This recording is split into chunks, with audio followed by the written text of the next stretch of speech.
Welcome back. You are watching Moving Forward with two distinguished guests looking at the whole issue of majority rule, covering the progressive movement from the 18th century up to the establishment of the date. In the last segment of this program, we're going to look a little beyond Majority Rule Day. Because you said before we went into break that it was about power then, but isn't it still about power today? In effect, I mean, what we have now, I had to go to court as recent as about two years ago to establish that a worker in the Bahamas have a right to join the union of their choice. And I relied on, in effect, the Constitution. That's the supreme authority. But if you look at the Industrial Relations Act, it tends to create division. If you have a union, you can only represent, say, Batelco workers, or you're going to represent hotel workers. When Sir Randall was around, when he had the general strike, all workers, no matter where you were, no matter what category you're in, you participated, Sir Clifford Allen and those, they made sure everybody worked and did things together. And as a result, we were able to bring about some serious changes. But when the government took office in the 70s and they put it in, when you look at it, the employer says, well, you can't be a part of Batelco Union. You can't be a part of the College of Bahamas. Or at the time, it wasn't College of Bahamas, yes, College Bahamas. You can't be a part of the Electrical Workers Union. You now got to form your own union. And in addition to that, what they did, they made it what we call an in-house union, so you don't have to control. In other words, if you're going to the labor board, for an example, you have to get permission to represent a worker. So if they say, Mr. Morris, you can't go, and you tend to go on your own, you're at risk. So what I hear you saying, without defining it as I'm going to define it, right?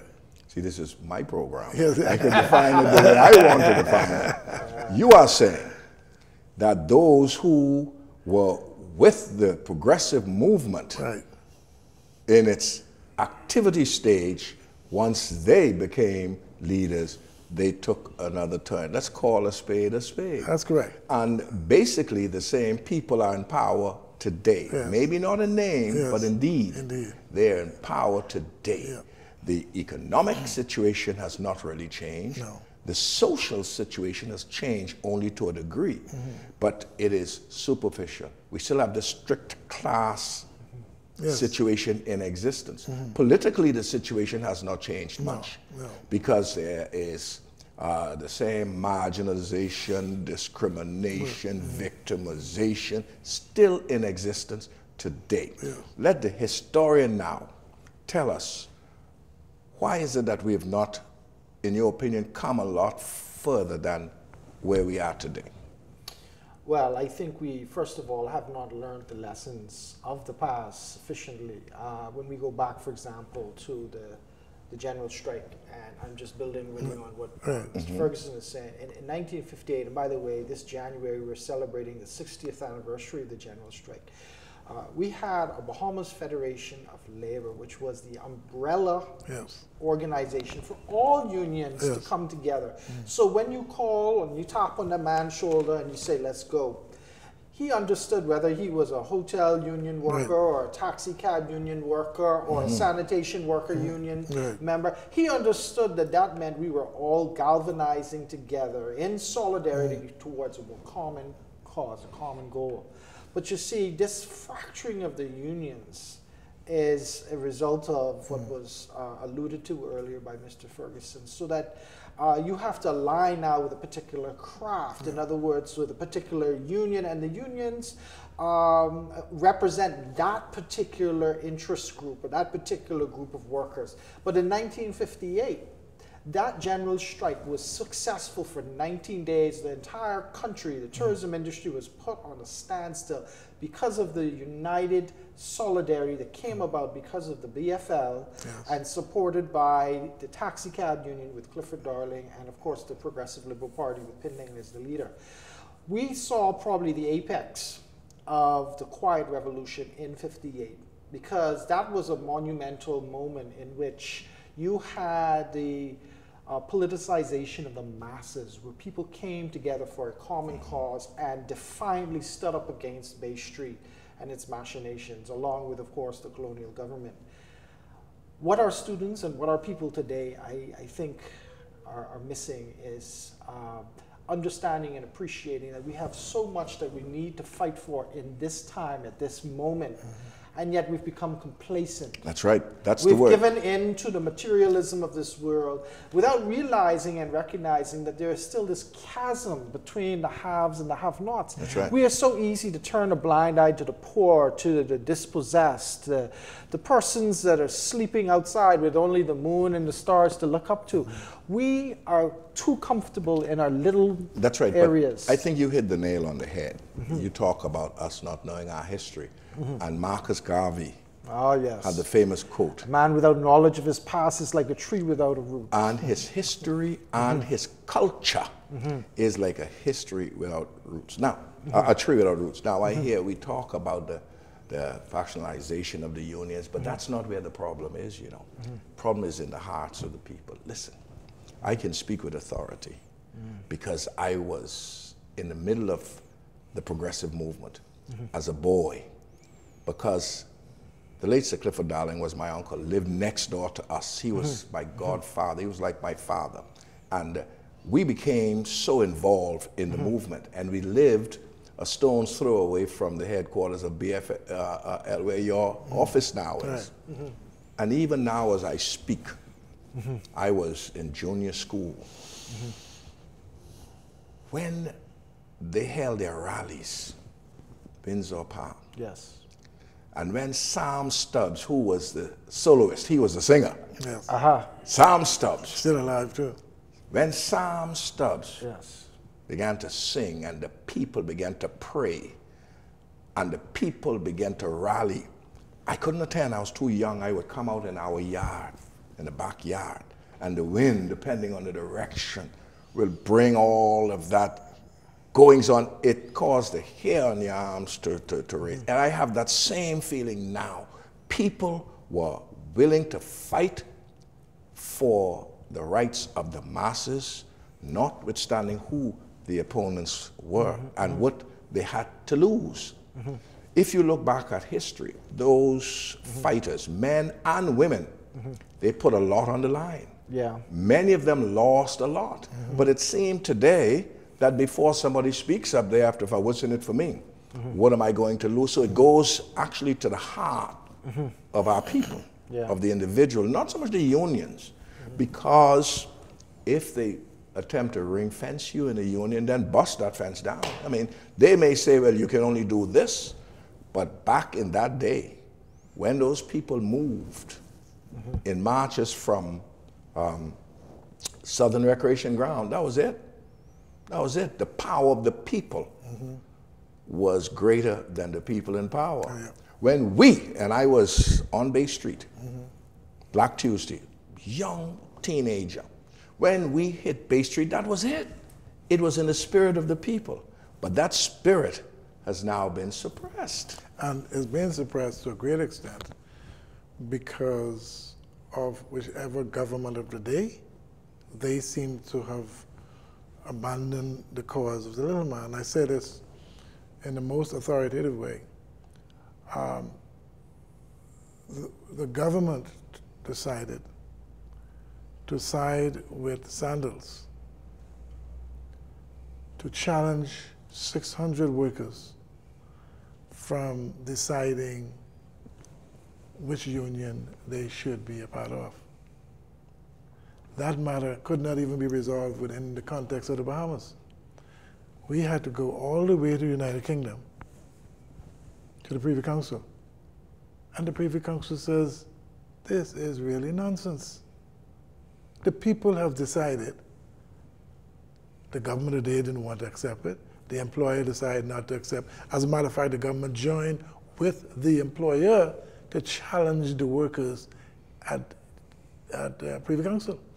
Could it be then that we, as a people, today or recently, are too willing to accept the constraints that are applied? For example, when those workers, and just using that as an example, were dismissed as they were, or whatever the time was, back in the day, they would not have sat and waited for the Privy Council to make a decision. Right. How could the Privy Council determine for me what is in my best interest? My children are hungry.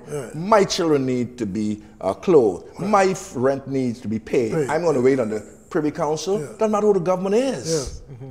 If the people had decided, but from my personal experience, I attempted, as you are fully aware, to work with those sandals workers, but you couldn't get many of them even to come to a meeting. So the point is, the people must learn to fight for themselves. That fighting spirit that existed back in the day somehow must be rediscovered. I think we have become too domesticated, if I might use that word, socially, politically, and every other way. But I could quote scripture and say, what does it profit a man to gain the whole world and lose his soul? I feel like we have sold ourselves out to the foreign master now. And we are so willing to give concessions when it comes to the multi-million-dollar project and to the foreign investor. But our own people are suffering from unfair working conditions, inequitable conditions, long hours with short pay. And when it comes to representing our people, we don't represent them the way that they ought to be represented. And we're not fighting enough for what is our right. Even access to land. This is another big issue. We have cordoned off our entire island. I'm speaking here about New Providence here, inclusive of Paradise Island. What about all of the crown land that is available? We're selling it off piece by piece to the foreign investor, erecting walls around our beaches. We're not giving the Bahamian the opportunities to thrive and to survive and to work in a fair and equitable environment. And I think our labor leaders who have passed on, they're probably rolling in their graves. Absolutely. Absolutely. You see, we have become too, and I use the word again, domesticated. We need more militancy of spirit. I'm not talking about physical militancy. We need more militancy of spirit. We need to get angry at things. And you said we are allowing the foreigners. We are not allowing the foreigners directly. We are allowing them through our government. Well, when I say we, I mean all of us. I understand that. It's a rhetorical stance. I understand that. Yeah, the royal we. What I'm saying is, we are not standing up for what is right. We are not taking a position of militancy. And saying this is wrong. I saw a little piece of it. A little piece. Do you remember when that group marched across the bridge? These were largely vendors who were operating on Cabbage Beach. Remember that? And they were defiant because that was their livelihood. That's right. That was being taken away from them.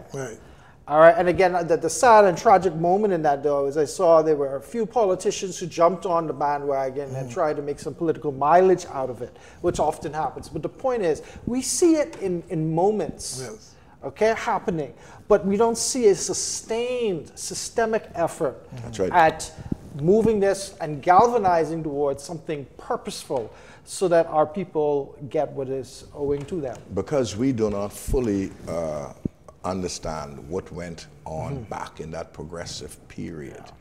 We are also concerned about our own well-being. And we have become the reflection of the very people who oppress us. We seek their endorsement. We do what we believe will be pleasing to them. We must become more militant. We must become more demanding when it comes to our rights and our privileges in this country. Because as you look back over the years. We are not very further removed from what it used to be. It just has taken on a different view. Yeah. But let me also add and support the point that you're making. As recent as a couple of days ago, the president of the Cabbage Beach was again arrested. She's arrested. She was denied access to her place of work until the 30th of this month. She's back in the courts. And that's before the former government was in support of them doing what they. Yes. This government demonstrated, I was on that line as well, preventing her from doing her job. The former prime minister indicated to us that they were going to purchase the piece of property to ensure that they have access. But as of today, she has just been released. She is not able to go to work until the 30th of the month, and you're going back into court to make a case to the court that Bamans must have access to, as you indicated, or this is our land. That used to happen way back in the day. You know how many Bahamians, you remember the famous or infamous Cat Island experience of those Bahamians were taken to court and prevented from working, even on Crown land or even on their own land, and we must say, no, this is far enough. No further. Folks, we're going to be right back, and we're generating a little bit of heat up here, but you stay with us, and we're going to be right back. Only love can save us now. Only love